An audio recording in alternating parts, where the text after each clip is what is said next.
আমাৰ ভাৰতৰ সংবিধানৰ 371A নাগালেণ্ডৰ কাৰণে দিয়া। নাগালেণ্ডৰ মাটিৰ ওপৰত কেৱল ৰাজ্য চৰকাৰৰ অধিকাৰ থাকিব আৰু মাটিৰ তলত পোৱা সকলো সম্পদৰ অধিকাৰ কেৱল আৰু কেৱল নাগালেণ্ডৰ হ'ব। আজিৰ দিনটোত অসমৰ মাটিৰ তলত পাকঘৰতো যদি তেল ওলায় লগে লগে অইল ইণ্ডিয়া লিমিটেড বা ONGC বা কোনোবা এটা কোম্পানী তাৰ মালিক হয়, কিন্তু নাগালেণ্ডত তেল ওলালে তাৰ মালিক নাগালেণ্ড চৰকাৰ, তাক কোনেও হাত দিব নোৱাৰে। মেঘালয়ত যদি কয়লা ওলায়, যিটো পাহাৰত কয়লা ওলাইছে সেই পাহাৰটোৰ মালিকজনেই তাৰ মালিক, কিন্তু অসমত যদি কয়লা ওলায় কোল ইণ্ডিয়া লিমিটেড বা কোনোবা কোম্পানী ডাইৰেক্টলি তাৰ মালিক। আমি 12.5% তাৰ মালিকীস্বত্ব পাওঁ। মিজোৰামৰ ক্ষেত্ৰতো দিয়া হৈছে। মিজোৰামক খালি সম্পদৰ অধিকাৰ দিয়া নাই, মাটিৰ অধিকাৰটো দিছে। 371Fৰ অধীনত ছিকিমৰ লোকেল থলুৱা মানুহবিলাকৰ কাৰণে আসনৰ সংৰক্ষণ, আৰু লেপচা মানুহৰ কাৰণে লোকসভাৰ আসন, বিধানসভাৰ আসনৰ সংৰক্ষণ, কৰ্ণাটকৰ স্থানীয় মানুহৰ কাৰণে যিটো চাকৰি সংৰক্ষণ 371F। আমি ৰাইজৰ দলে ভাৰতৰ সংবিধানত 371B বুলি এটা ক্লজ বিচাৰো। আজি আনকি ঘৰৰ মিঠাতেল কোনো মানুহে ফ্লিপকাৰ্টতে কিনে বা আমাজনত কিনে। অৰ্থাৎ পৃথিৱীৰ আটাইতকৈ ধনী মানুহজনে আমাৰ ইয়াত এতিয়া খুচুৰা ব্যৱসায় কৰি আছে। পৃথিৱীৰ আটাইতকৈ ডাঙৰ যিটো খাদ্যৰ চেইন, সেইটোৰ চেইনটোৰ অসমৰ যিটো পাৰ্ট সেইটো চলাইছে অসমৰ মুখ্যমন্ত্ৰীৰ প্ৰতিনিধিয়ে। পিৰালিতে দুজোপা বেঙেনা, 3জোপা ভোট জলকীয়া, কাষত ইমানকণ ধনিয়া, ইমানকণ পালেং শাক, ইমানকণ লাই শাক, এই খেতিটোৱে আমাৰ একমাত্ৰ খেতি। অসমীয়া মানুহৰ খেতি মানে সেইটো। অসমীয়া জাতিৰ যদি আটাইতকৈ সবল নতুন প্ৰজন্মটোৰ যদি আটাইতকৈ ডাঙৰ ইনকামটো হাজিৰা কৰা বা মিস্ত্ৰীৰ লগত যোগালী কৰা আৰু যদি বেংগলোৰত গৈ চিকিউৰিটি গাৰ্ড কৰা হয়, তেতিয়াহ'লে সেইটো জাতিৰ ভৱিষ্যত। ছেমিকণ্ডাক্টৰ ইণ্ডাষ্ট্ৰীয়ে অসমৰ ভাগ্য পৰিৱৰ্তন নকৰে।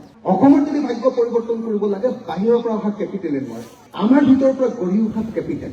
অসমীয়া মানুহৰ কাৰণে টকাটো টকা, কেৱল টকাটো কেপিটেল হোৱা নাই। এটা ধুনীয়া ঘৰ বনাইছে, এখন ধুনীয়া গাড়ী লৈছে, বিদেশ ভ্ৰমণ কৰিছে আৰু ভাওনা পাতি, আমোদ পাতি এনেকে কনজামশ্যনত খৰচ কৰি দিছে, যিটো কাৰণত অসমীয়া জাতিৰ পৰা এইটো উৎপাদন কৰে। টকাটো তেতিয়া কেপিটেল হ'ব যেতিয়া সি আকৌ প্ৰডাকশ্যনত ব্যৱহাৰ হ'ব। মোৰ মায়ে নিশ্চিতভাৱে ভীমকল কাটি ৰ'দত শুকুৱাই দিব পাৰিব। মোৰ মায়ে নিশ্চয় ভীমকলৰ পৰা গুটিখিনি উলিয়াই দিব পাৰিব আৰু মায়ে নিশ্চয় সেই বস্তুখিনি ধুনীয়াকে জোখত শুকুৱাই দিব পাৰিব।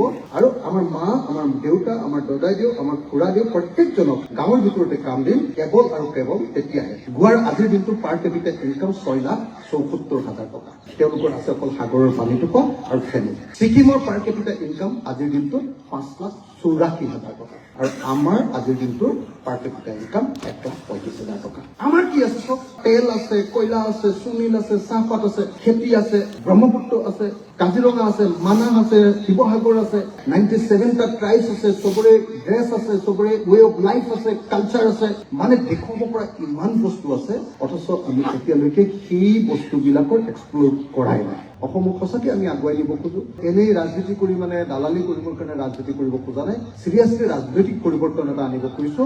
আৰু তাৰে এটা সপোন হিচাপে আমি আমাৰ সপোনৰ অসমখন নামৰ এটা ভিজন ডকুমেণ্ট তৈয়াৰ কৰিছো।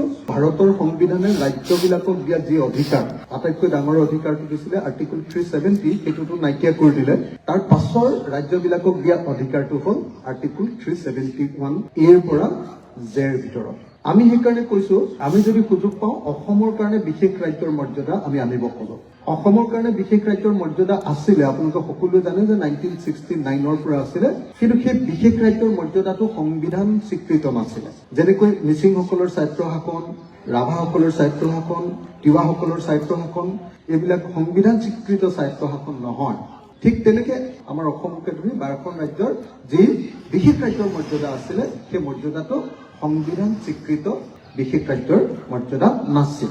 বিশেষ ৰাজ্যৰ মৰ্যাদা 1996ৰ পৰা পইচাৰ আকাৰত আমি সুবিধাৰ আকাৰত লাভ কৰিবলৈ আৰম্ভ কৰিছিলো বিশ্বনাথ প্ৰতাপ সিং ডাঙৰীয়াৰ দিনৰ পৰা।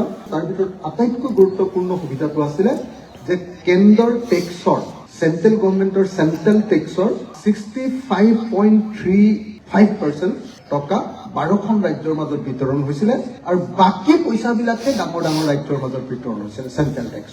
সেইকাৰণে আমি চেণ্টাৰৰ পৰা পোৱা টকাৰ পৰিমাণটো সাংঘাতিক বেছি আছিলে, যি কাৰণত আমি এই 12খন সৰু সৰু ৰাজ্য, এই ৰাজ্যকেইখনৰ অৰ্থনৈতিক সংকটটোৰ পৰা আমি জোৰা মাৰি চলি থাকিব পাৰিছিলো। কিন্তু যেতিয়া বিজেপি চৰকাৰ আহিলে, সকলোৱে জানে যে 14 চনত বহুত ডাঙৰ ডাঙৰ কথা কৈ আহিলে, 15 চনত আমাৰ বিশেষ ৰাজ্যৰ মৰ্যাদা কাটি দিয়াৰ পাছত আমাৰ কেইবাটাও লোকচান হ'ল।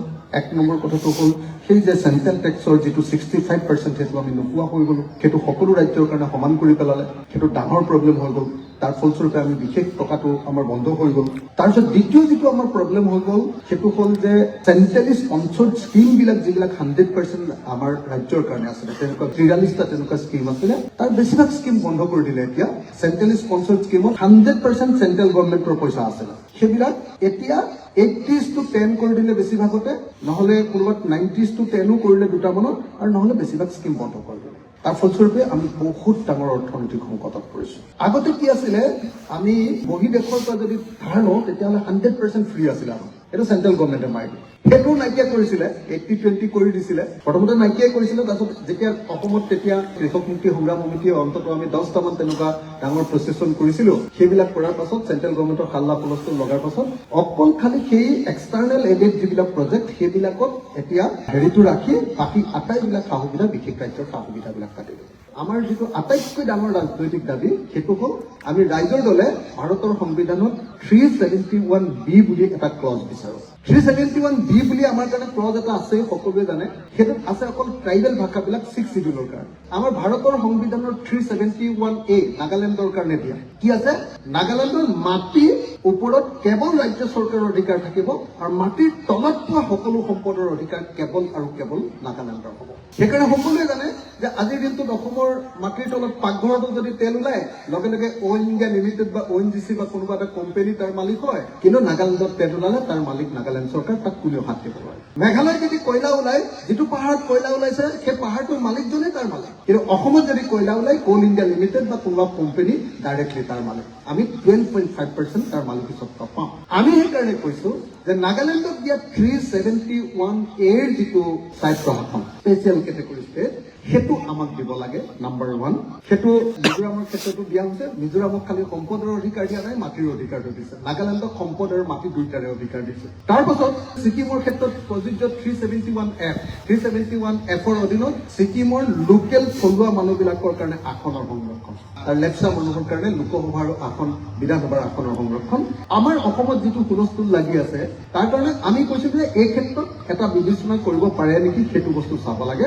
আসন সংৰক্ষণৰ ক্ষেত্ৰত যিটো 1951ৰ কথা কৈ আছে আৰু 1971ৰ কথা কৈ আছে, এই দুইটাৰ বিষয়ে এখন ৰাউণ্ড টেবুল গোটেই অসমৰ জাতি জনগোষ্ঠীৰ মাজত ৰাউণ্ড টেবুল অনুষ্ঠিত কৰি এইটো এটা মীমাংসা কৰি তাৰ পাছত আমি কি ধৰণৰ আসন সংৰক্ষণৰ কথা পাতিব পাৰো এই সম্পৰ্কে সিদ্ধান্ত হ'ব লাগে। আৰু 3 নম্বৰ, আমি কৈছিলো যে কৰ্ণাটকত যিটো চাকৰি সংৰক্ষণ, কৰ্ণাটকৰ স্থানীয় মানুহৰ কাৰণে যিটো চাকৰি সংৰক্ষণ 371F, 371F2 অসমত কাৰ্যকৰী কৰিব পাৰি নেকি, এইটো এটা বিবেচনা কৰি একেলগতে 371Bৰ ভিতৰত এই গোটেই বস্তুটো আনিব লাগে। আৰু কৈছো যে 6 জনগোষ্ঠীৰ জনজাতিকৰণ যদি হৈ যায় তেতিয়াহ'লে এখন ট্ৰাইবেল ষ্টেটৰ নিচিনা হৈ যাব, তেতিয়া আমাৰ ফাণ্ডিংটোৰ আৰু প্ৰব্লেম নহ'ব। তাৰপাছত আমি অৰ্থনৈতিকভাৱে 5টা কথা কৈছো যে সঁচাকে অসমীয়া জাতিক যদি 1 ষ্টেপ ফৰৱাৰ্ডো কৰিব লাগে তেতিয়াহ'লে অসমীয়া জাতিক প্ৰথম প্ৰফেচনেল জাতিত পৰিণত কৰিব লাগে। আমি কৈছো যে ফিউডেল কনজাম্পশ্যনৰ কাৰণে আমি প্ৰডাকশ্যন কৰো, সেই প্ৰডাকশ্যন আমাৰ আচলতে বজাৰৰ কাৰণে প্ৰডাকশ্যনলৈ পৰিণত হ'ব লাগে। আৰু বজাৰৰ কাৰণে প্ৰডাকশ্যন যদি পৰিণত কৰিব লাগে তেতিয়াহ'লে আমি ভেকুলীৰ বিয়া পতা জাতিৰ পৰা আমাৰ পথাৰত সকলো পানী যোগানৰ ব্যৱস্থা কৰি বছৰত 3 বাৰ বা 4 বাৰ বা 5 বাৰ খেতি কৰি আমাৰ কৃষকৰ ইনকাম বৃদ্ধি কৰিবৰ কাৰণে ৰাউণ্ড দ্য ইয়াৰ কাল্টিভেশ্যনটো ষ্টাৰ্ট কৰিব লাগিব। আৰু আমাৰ মতে অসমক 1 ষ্টেপ ফৰৱাৰ্ড কৰাৰ প্ৰথম আৰু প্ৰধান কামটো হ'ল round the year cultivation. 1 number. আমাৰ 2 নম্বৰ কথাটো হ'ল যে অসমক যদি সঁচাকৈ আগবঢ়াই নিব লাগে, ছেকেণ্ড কামটো কৰিব লাগিব যে কৃষি উৎপাদিত সামগ্ৰীবিলাকৰ মিনিমাম ছাপোৰ্ট প্ৰাইচ ডিক্লেয়াৰ কৰা। আৰু মিনিমাম ছাপোৰ্ট প্ৰাইচ কি আমি সেইটো ঘোষণা কৰি দিছো।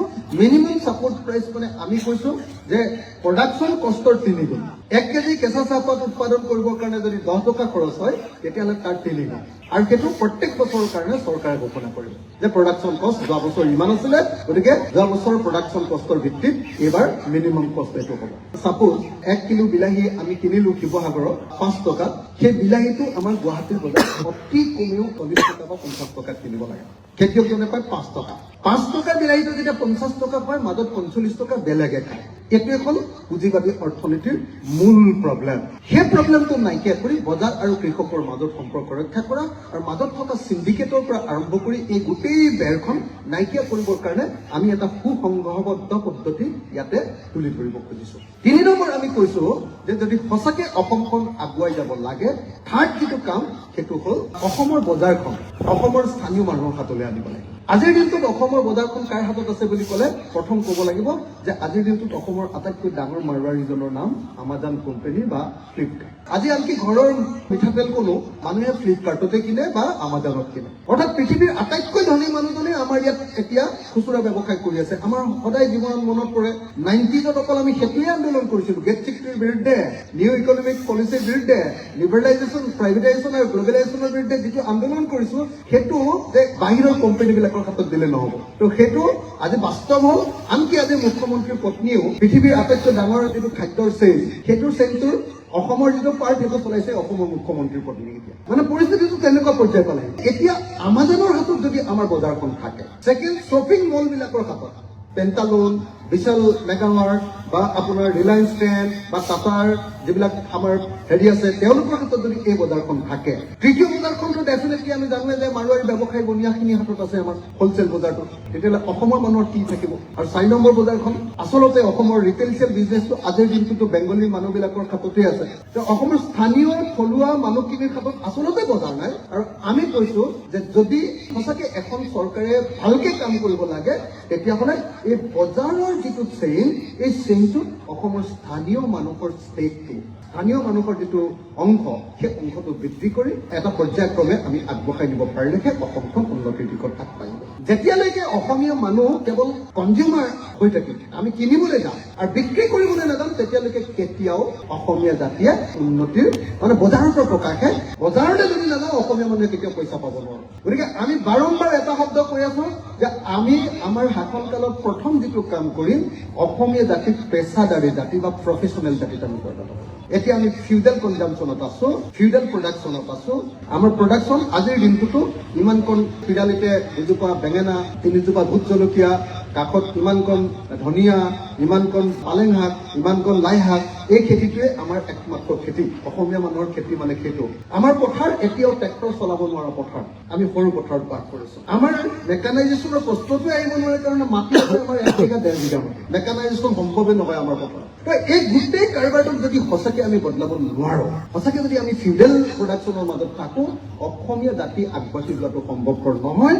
আৰু সেইকাৰণে এটা ৰাজনৈতিক দলৰ প্ৰধান কামটো হ'ল যে এটা প্ৰফেচনেল আৰু এটা কেপিটেলিষ্ট মোড অফ প্ৰডাকশ্যনৰ এটা কৃষি পদ্ধতি গঢ়ি তোলা, যাৰ আকৌ ফলাফলটো ৰিজাল্টটো কিন্তু সমবায় ভিত্তিত মানুহৰ মাজলৈ, তাৰ আউটকামটো কিন্তু মানুহৰ মাজলৈ সমবায় ভিত্তিত আহিব লাগিব, যিটো এক্সপেৰিমেণ্টেলি আমি কৰিবলৈ চেষ্টা কৰিছো কাজিৰঙা অৰ্কিড পাৰ্কৰ জৰিয়তে। তাৰপিছত 4 নম্বৰ আমি যিটো কাম কৰিব খুজিছো, আমি কৈছো যে সঁচাকে অসমীয়া মানুহে যদি আজিৰ দিনটোত সোধে যে অসমীয়া মানুহে কি কৰি খায়, খেতিক বাদ দি গাঁৱত যদি মই যিকোনো ঠাইতে মই মিটিঙত গ'লে সোধোৱে যে আপোনালোকৰ গাঁৱৰ মানুহৰ খেতিক বাদ দি মেইন ইনকাম কি, চবেই কয় মিস্ত্ৰীৰ লগত যোগান। যিকোনো মানুহৰ ওচৰলৈ যাওক আপুনি, আজিৰ দিনটোত অসমৰ মানুহৰ মেইন উপাৰ্জন খেতিক বাদ দি মিস্ত্ৰীৰ লগত যোগালী কৰা বা দৈনিক মজুৰি কৰা। এইটোৱে হ'ল অসমীয়া মানুহৰ মূল ইনকাম। দ্বিতীয় ইনকামটো হ'ল বেংগলোৰ, চেন্নাই আৰু কেৰেলাত গৈ চিকিউৰিটি গাৰ্ড। অসমীয়া জাতিৰ যদি আটাইতকৈ সবল নতুন প্ৰজন্মটোৰ যদি আটাইতকৈ ডাঙৰ ইনকামটো হাজিৰা কৰা বা মিস্ত্ৰীৰ লগত যোগালী কৰা আৰু যদি বেংগলোৰত গৈ চিকিউৰিটি গাৰ্ড কৰা হয়, তেতিয়াহ'লে সেইটো জাতিৰ ভৱিষ্যত। মই সেইকাৰণে সদায় এটা কথা কৈ থাকো যে যিটো জাতিয়ে আমি ডাঙৰ হলো ভীমকল খাই, মোৰ মাৰ গাখীৰ আৰু ভীমকলৰ বাহিৰে মোৰ কোনো শিশু খাদ্য নাছিলে, সেইটো জাতিৰ মাজত এজনো লিডাৰ জন্ম নহল যে অসমৰ জৈৱিক শিশু খাদ্য, অতি উপযুক্ত শিশু খাদ্য ভীমকলৰ পৰা গোটেই পৃথিৱীৰ শিশু খাদ্যৰ বজাৰখন দখল কৰিম বুলি ভবা এজনো সপোনবিলাসী ৰাজনীতিক আমাৰ অসমত জন্ম নহল এতিয়ালৈকে। অসমত উৎপাদন হোৱা প্ৰত্যেকটো বস্তুৰ ওপৰত ভিত্তি কৰি নিজৰ স্থানীয় ঠাইবিলাকত বজাৰ কৰি পেলাম। আমি কৈছিলো যে আমি মিনিমাম ছাপোৰ্ট প্ৰাইচ দিবৰ কাৰণে 2টা কাম কৰিম। 1 নম্বৰ, ৰাইজৰ পৰা চৰকাৰে বস্তুটো কিনি লওঁ, যেনেকৈ এতিয়া ধান কিনি লৈছে। আৰু দ্বিতীয় যিটো কাম কৰিম সেইটো হ'ল আইন প্ৰণয়ন কৰি দিম যে তাতকে কম দামত যদি কোনোবা ব্যৱসায়ীয়ে কিনে তেতিয়াহ'লে কাম গ্ৰেপ্তাৰ কৰা হ'ব। এইটো কাম কৰাৰ পাছত আমি ধৰক কাইলৈ বিলাহী কিনি ললো, বিলাহী কিনি লৈ আমি কি কৰিম? আমি প্ৰথমতে গুদাম তৈয়াৰ কৰিম। গুদামৰ পৰা আমি যেতিয়া বেংগলোৰত দাম বাঢ়িব, দিল্লীত দাম বাঢ়িব, কলিকতাত দাম বাঢ়িব, তেতিয়াহ'লে আমি তালৈ সেইটো বিক্ৰী কৰিবলৈ পঠিয়াই দিম। আৰু যিখিনি থাকিব তাৰ পৰা আমি চচৰ ইণ্ডাষ্ট্ৰি কৰিম, তাৰ পৰা আমি পাপৰ ইণ্ডাষ্ট্ৰি কৰিম, তাৰ পৰা আমি জেলিৰ ইণ্ডাষ্ট্ৰি কৰিম, তাৰ পৰা আমি আচাৰৰ ইণ্ডাষ্ট্ৰি কৰিম, ক্ষুদ্ৰ ক্ষুদ্ৰ ইণ্ডাষ্ট্ৰি মই ভাবো যে গভৰ্ণমেণ্টৰ পৰা মেচিনাৰী যাব লাগে, গভৰ্ণমেণ্টৰ পৰা টেকনলজি যাব লাগে, আৰু গভৰ্ণমেণ্টৰ পৰা পেকেজিংটো কৰিব লাগে আৰু মাৰ্কেটিংটো, আৰু বাকীখিনি শ্ৰমটো আমাৰ গাঁৱৰ মানুহক কৰিবলৈ দিব লাগে। মোৰ মায়ে নিশ্চিতভাৱে ভীমকল কাটি ৰ'দত শুকুৱাই দিব পাৰিব, মোৰ মায়ে নিশ্চয় ভীমকলৰ পৰা গুটিখিনি উলিয়াই দিব পাৰিব, আৰু মায়ে নিশ্চয় সেই বস্তুখিনি ধুনীয়াকৈ জোখত শুকুৱাই দিব পাৰিব। আৰু আমাৰ মা, আমাৰ দেউতা, আমাৰ দদাইদেউ, আমাৰ খুৰাদেউ প্ৰত্যেকজনক গাঁৱৰ ভিতৰতে কাম দিম, কেৱল আৰু কেৱল তেতিয়াহে। সেইকাৰণে আমি বাৰম্বাৰ কৈ আছো যে ছেমি কণ্ডাক্টৰ ইণ্ডাষ্ট্ৰী আহিব পাৰে, কিন্তু ছেমি কণ্ডাক্টৰ ইণ্ডাষ্ট্ৰীয়ে অসমৰ ভাগ্য পৰিৱৰ্তন নকৰে। অসমৰ যদি ভাগ্য পৰিৱৰ্তন কৰিব লাগে, বাহিৰৰ পৰা অহা কেপিটেলে নোৱাৰে, আমাৰ ভিতৰৰ পৰা গঢ়ি উঠা কেপিটেল। কিন্তু এতিয়ালৈকে আমি কেপিটেল বোলা বস্তুটো গঢ়িবই পৰা নাই অসমীয়া মানুহে।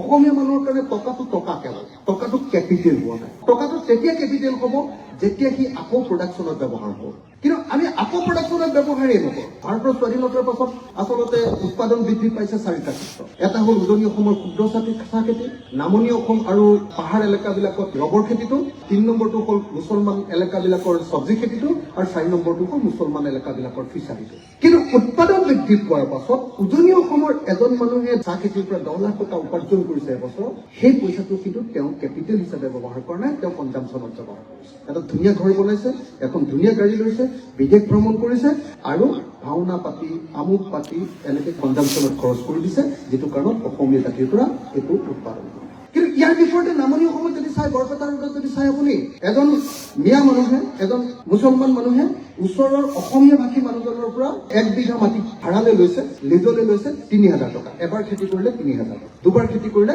6,000 টকা, 3বাৰ খেতি কৰিলে 9,000 টকা, 4বাৰ খেতি কৰিলে 12,000 টকা এবছৰত ধাৰ ল'লে। আমাৰ অসমীয়া ভাষী থলুৱা মানুহজনে তেওঁলোকক ধাৰ দি দিলে মাটিখিনি, তেওঁ নিজে খেতি নকৰে। খেতিখিনি তেওঁ যেতিয়া কৰিলে, এবিঘা মাটিত তেওঁ বছৰেকত 4 লাখ বা 5 লাখকে উপাৰ্জন কৰি এটা খেতিত তেওঁ 5টা খেতি কৰাৰ পাছত 25 লাখ টকা উপাৰ্জন কৰিলে। 25 লাখ টকা উপাৰ্জন কৰাৰ পাছত সেইখন গাঁৱত 1 বিঘা মাটিৰ দাম 2 লাখ টকাও নহয়, কোনেও নিকিনে। সেই মাটিখিনি সেই মানুহজনে কিনি ল'লে আকৌ 20 লাখ টকা। তাৰপিছত আমি হাল্লা কৰিলো যে অসমৰ থলুৱা মানুহৰ মাটি চব বাহিৰৰ মানুহে লৈ গৈছে। আজি আমি হুলস্থুল কৰি থাকো যে এই মিয়া মানুহবিলাকে খুব সাৰ দিয়ে খেতিত।